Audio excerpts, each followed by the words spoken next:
was just pointless. Okay. Next one here, guys. Are you up or down on the New York Knicks making the playoffs? Are they getting back into the dance? Whoa, wow, everybody going down, even in the Eastern Conference. If they had Kristaps Porzingis for the whole season, I think they're definitely in the mix, but he is their best player, and he's the future of their franchise, and clearly he's their biggest concern. There's talks about him coming back maybe in February, but even then doesn't seem to be set in stone. They're taking their time with Kristaps. They got their draft pick next year. It behooves them to be bad this season, so no rush. But you're saying if Porzingis was there on opening night, that maybe you could talk yourself into it. I could definitely talk myself into it. Would it happen? I don't know, but the Knicks were a lot better when he was on the court. 17th in defense. When he was off the court, 30th. It's that easy. Yeah, not only that, when he does come back, he's probably going to take a little bit of time to get back. But I actually like the move of David Fizdale as their head coach. I think he's the right coach for this team. So it's going to be a tough year, but the Knicks do sort of have some, like the horizon is brighter, especially with young rookie Kevin Knox coming along. I think he's going to be a good player. So it's going to take some time, but the Knicks are at least not as bad as they've been in years gone by anyway. Yeah, I don't think there's a chance with Kristaps Porzingis out, and they want to keep Kristaps Porzingis out. I think they understand we got to be bad. They finally said, for the first time, we're not trading our draft picks. And do GMs ever say that? I think this is like a first. They literally came out and said, we know that you can pick holes in our 18-year pass, the last 18 years, but we're not doing it this year. It's not going to happen. They understand. Let's be bad. So I think they want to be bad. Yeah, that's possible. Kristaps should sit out until March, April. Take as much time as possible. Well, that will be interesting to watch, I think. How are the Knicks flirting with 500 somehow when the idea of Porzingis could come back, and do they want him back and trying to get into the playoffs? Or are they horrible, can't rack up the wins, it's all about development for your young guys and Robinson and Knox and Frankie Smokes, and do they just say, you know what, no rush at all with KP? I think both of those are in play. It just depends sort of on their record when we get to around the All-Star break when they're hoping he might be able to come back. Frankie Smokes. I love calling him Frankie Smokes. All right, next one here. Are you up or down on James Harden repeating as the NBA scoring champ? I think I'm down. I'm down. Yeah. Down. Trey says, why not? Exactly. Why not? He's still in his prime. He's the MVP. He led the league in scoring. The system hasn't changed. He's still going to have the ball in his hands all the time. They lost a little bit of scoring, the Rockets did, in Trevor Ariza and Luke Mbah-a-Moute. That's 20 points. Surely Carmelo Anthony will take a couple of those, but I don't think it's out of the realm of possibility that Harden puts up 30 a game again this season. That's incredible. Nobody can guard him. Yeah, no, I think he can easily get to 30 a game. I think Anthony Davis, though, might be this year where he decides to take over. He was pretty close there last year. He was fantastic in the playoffs. So I think maybe that Anthony Davis just sort of puts his stamp on the league this year and gets that scoring title. But who knows? I mean, in Houston, even though they've added Carmelo, I agree that it might not actually affect or impact James Harden's offensive game in a negative way at all. Harden has won everything now, other than in the postseason. So I think he realizes I got to lay off a little bit because he gets gassed in the postseason each and every year. So I think his numbers will fall a little bit, and that doesn't bode well for plus 30. I think 26, 27, which is plenty for them. They'll be fine offensively without him scoring a ton. I think Giannis' season starts now. I think this could be his MVP season with Mike Budenholzer. That is their big offseason acquisition. Mike Budenholzer, the Bucks head coach, I think will unlock Giannis a little bit. It's funny to say Giannis was locked and not a great version of himself last year because he had 27 points per game. But I think this year you'll see more movement. You'll see more freedom with that Bucks offense, and Giannis will score a ton. I think he could be 30-plus. Those are two solid picks in Giannis, Anthony Davis, maybe Harden again. Let's hear from you guys on Twitter. Hashtag the starters. One more here in the up-down report. This is a fun one. Up or down on Tony Parker looking the weirdest in his new uniform, more than anyone else in the league? Yes. Thumbs up, and thumbs up. There are some strange ones, but Tony Parker, because he played so long with the Spurs, now he's in a Hornets uniform. I just couldn't believe he actually left the San Antonio organization because, honestly, I thought they were going to just change the rules for him and say, whatever you want to stay, Tim and Tony and Manu and those guys would just stay Spurs for life. So seeing him in Charlotte is very, very he's weird. also going from black and silver to white, teal, and purple. It's such a huge change. Also give a quick shout-out, though, to DeMar DeRozan. I was shocked seeing him play in his first preseason game with the Spurs wearing number 10. I think that's the big thing to me is that Dennis Rodman is always going to be the Spurs number 10. And DeMar DeRozan, he doesn't have green hair, I've noticed. Sort of a similar thing to wearing the red uniforms with the Raptors. Now he's going monochromatic and white and black. That threw me off. You ultimately go in with Tony Parker being the weirdest, though? I agree with the Spurs because they are neutral colors. Anytime you change jerseys, it's louder Right. It's than jarring. white, gray, or black, or right. camouflage gray. Well, let's hear from you guys. Again, jump on Twitter, #TheStarters. Who looks weirdest in their new NBA uniform? What about Melo? Melo in the Rockets? Not a big deal because he's played on a couple teams over the last couple and years. he's buds with those guys as well, you know. So Didn't take that into consideration. He's friends. My bad. All right, when we come back, we will step into the crossfire. Tass versus Trey. They're going to debate, or at least try and build, the perfect NBA dunk contest field. Come get it. At least get it started. Don't go anywhere.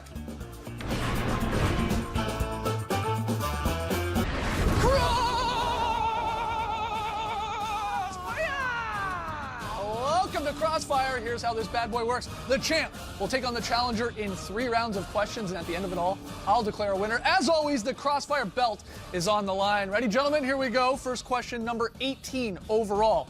It's another award prediction. Who do you have winning Coach of the Year? Here we go.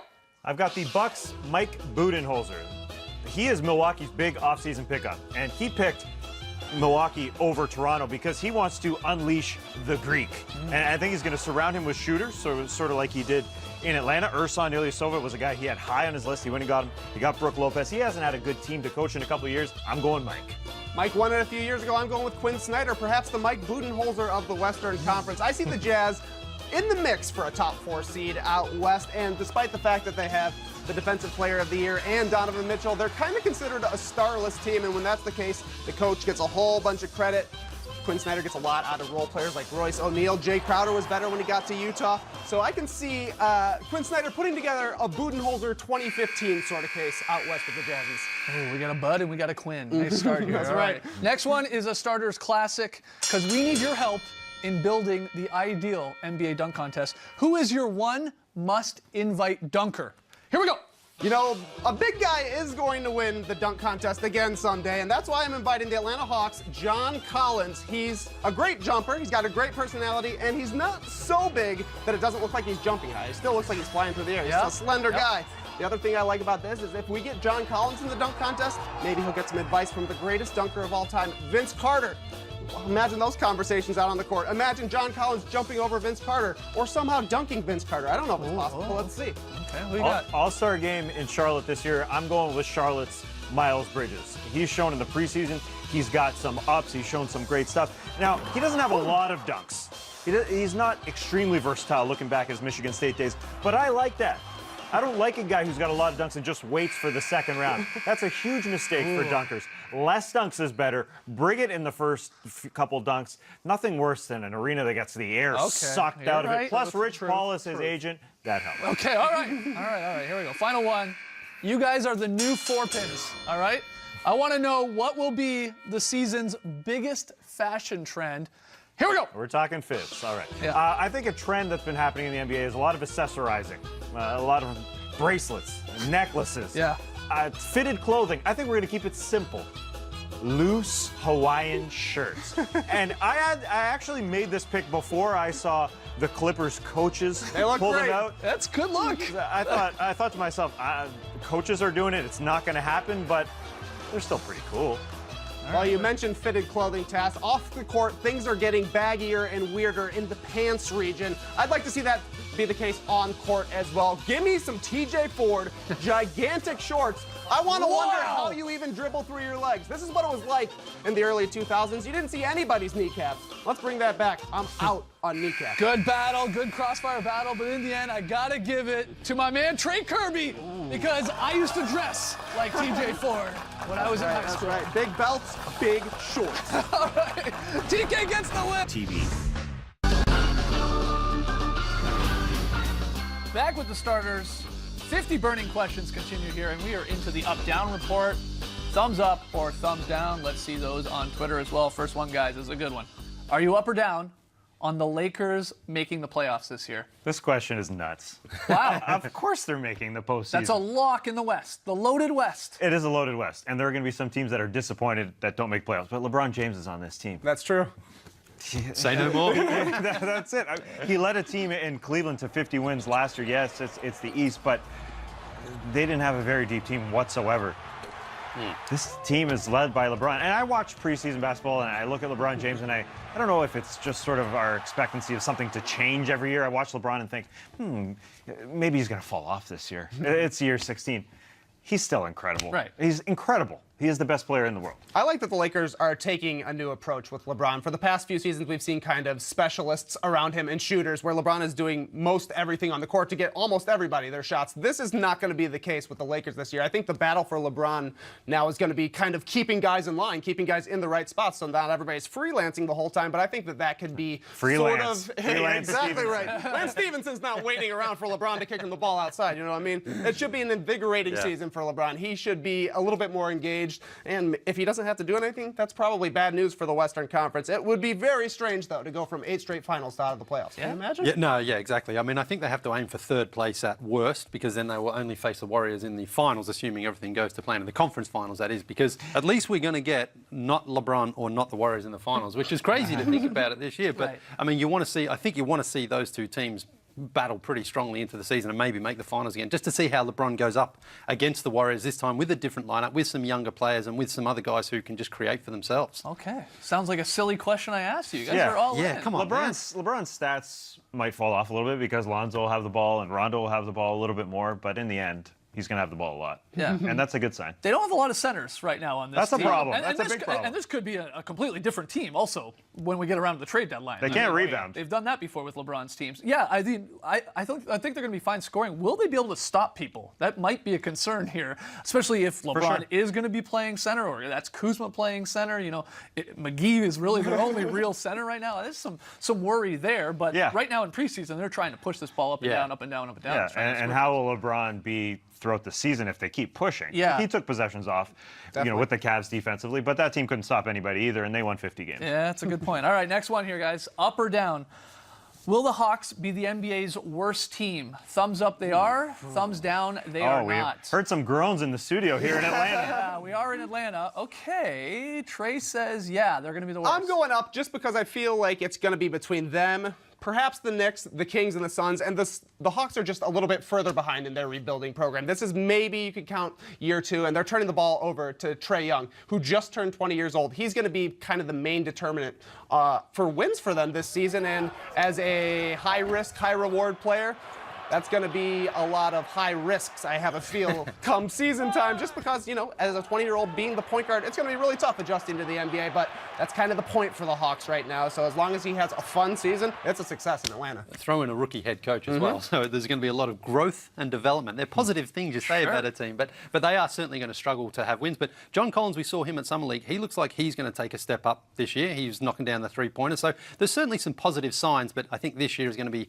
a lot of pain down at the Fortress. Yeah, I think they won't be the worst team. Jeremy Lin's probably good for a few wins. There'll be a little hot Jeremy Lin streak. Vince is probably good for half a win. I don't know. There's a couple of sanities right there. Yeah, that's right. Yeah, Sanity a lot and- of sanity's happening. Oh, Len sanity, actually. Alex Len is on the Sanity. roster. Somebody said that once about him. Yeah, so But there's a lot of so- sanities. Okay, but if it's not the Hawks, is it a team like the Magic? Is it is it the Suns? Kings. Is that a Yeah, lock? Yeah, The Kings or Magic, one of them for Yeah. me. Okay, and is that because do you look to the West because they're going to be playing a lot better teams night in and night out than maybe a team like the Hawks or even the Magic? And I'm talking obviously about the Kings here and the Suns. Does that come into play? I think that's a part of it for Yeah. sure. I mean- There are no pushovers out west other than the Kings and the Suns probably. Yeah. But that's it. Yeah. I think as well, Bagley is going to be good there for the Kings, but again, they've just got so many young players and so many sort of misfit pieces that they just haven't been able to get it together for such a long time. I don't think they're going to all of a sudden turn it around overnight. I think they should be better than they were last year, but they're still a long way from challenging for the playoffs anyway. All right, next question here. Up or down? Nikola Jokic making his first All-Star team. Yeah, give it. Thumbs up, thumbs up. Trey says no. Why? Let's start with you guys. Why is he, in your opinion, sort of like a lock to make it? I'm positive the Nuggets are going to have a good year. They're going to have that breakout year. They're making the postseason. I think Isaiah Thomas comes in that locker room and gives them a bunch of swagger. This team is just too good to not make the postseason. And you look up and down the teams that should make the playoffs in the Western Conference, and they're forwards. And Jokic is one of the top 7. Right. 7 forwards get picked. He's got to make it. I think he's too good not to. If you look at sort of the top row here, LeBron, Durant, Davis, they're making it. I think LaMarcus Aldridge, That's a question mark, His yeah. spot might be taken by DeMar DeRozan, even if they're up in the standings. So we got 3 there for me. Paul George could make it. 4, Draymond 5. Towns, but I think Jokic should be part of it. He's in the mix, there's no doubt. But to me, he's going to be in the Damian Lillard spot where we're like, yeah, he's one of the top 6 or 7, but usually he happens to be 6 or 7. Lillard got left off the All-Star team 2 years in a row because his team, the Blazers, started really slow. That has been the case for Nikola Jokic so far in his career. He was great after the All-Star game last year, 21 and 11 with still 6 assists. If he can do that at the beginning of the season, for sure, he's a lock for the All-Star game. But if he comes out and again, like he has done in the first 3 seasons of his career and is a slow starter, then he's going to be behind the 8 ball when it comes to selection time. I think what does go in his advantage, though, is it's going to be the coach's vote that gets him in, and the coaches do respect his game. They know he's a modern big. He can step out and hit the 3. He's got great hands. He shares the ball. He can go down low and score. And again, it does come down to how well the Nuggets start. Trey's got a point there. They can't be, well below 500 early on. But I think they also want to reward Jokic because they do see how tough a matchup he is when they have to go against him. So I think that helps his case. He's obviously not going to get voted in above Kevin Durant and the LeBron and those superstar. guys. I think the overlooked guy who's overlooked every year is Paul Millsap is starting healthy with that team. He should help them a lot. And Nikola Jokic is drinking less Pepsi this year. That's what I've heard. Good start. Good start. All right, final one here, guys, in up-down. Will the starters hit 50 wedgies this season? Will we do it? Will we do it again? We did it, 2 years ago, right? Is that correct? Last year was horrible. We only got to 40. Everybody's positive Pete's. Sure. Hey, it's the first show of the season, man. Everything's positive. It's going to be a great season. I think we're going to break the record. We're going to get 53 wedgies this year. Wow, 53. I'm going to have some beautiful wedgies. Yeah, but beautiful wedgies, yeah. I mean, we should get more wedgies. It feels like there's a lot more three-pointers every year. More and more three-point shots going up, and that sort of helps your wedgie chances. Then what happened last year? Well, I don't know. It's a down Taz, year. I'm not sure. Down year. They didn't juice the balls last year. 2 years before the balls were juiced. This year, juice it again. All right, as We you got off see- to a slow start too last year. Yeah, that's fine. Will we get to 50? Let us know. Hashtag the starters. All right, when we return, our NBA season preview, it steps into the crossfire. Oh, yes. We're going to debate the NBA's best rivalry and a whole lot more. It's Tass versus Skeets. Here we go. Starter's best rivalry right there.